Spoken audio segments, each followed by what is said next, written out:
1979 August 15ರಂದು ಜನಿಸಿದರು. ಇವರು ವಿದ್ಯಾಭ್ಯಾಸವನ್ನು ರೆಂಗಾಣ ಶಾಲೆಯಲ್ಲಿ 7ನೇ ತರಗತಿಯವರೆಗೆ ಮುಗಿಸಿ ನಂತರ ಹೋಟೆಲ್ ಕೆಲಸದಲ್ಲಿ 5-6 ವರ್ಷ ದುಡಿದರು.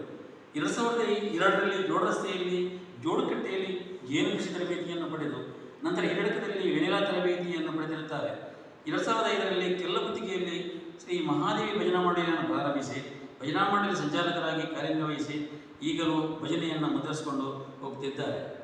ರೆಂಜಾಣದಲ್ಲಿ ಗದ್ದೆ ಕೆಲಸವನ್ನು ಮಾಡಿ ಕೃಷಿಯಲ್ಲಿ ಆಸಕ್ತಿ ವಹಿಸಿ ಕೆಲ್ಲಬುತ್ತಿಗೆ ಗೋಪಾಲ ಪೂಜಾರಿಯವರ ಮಾರ್ಗದರ್ಶನದಲ್ಲಿ ಸಾವಯವ ಕೃಷಿಯನ್ನು ಆರಂಭಿಸಿ ಮಂಗಳೂರು ಮಾರುಕಟ್ಟೆಯಲ್ಲಿ ತಾನು ಬೆಳೆದ ತರಕಾರಿಗಳನ್ನು ತಾನೇ ಮಾರಾಟ ಮಾಡಿ ಅದರಲ್ಲಿ ಲಾಭ ಕಂಡುಕೊಂಡವರು ಇವರು.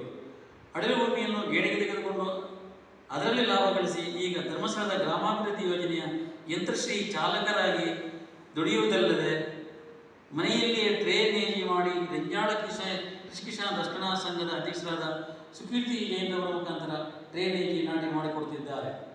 ಇವರಿಗೆ ದೇವರ ಮುಂದಿನ ಒಳ್ಳೆಯ ಕೆಲಸ ಮಾಡುವಂಥ ಶಕ್ತಿಯನ್ನು ಕೊಡಲಿ ಎಂದು ಪ್ರಾರ್ಥಿಸೋಣ. ಈಗ ಅವರಿಗೆ ಸನ್ಮಾನ.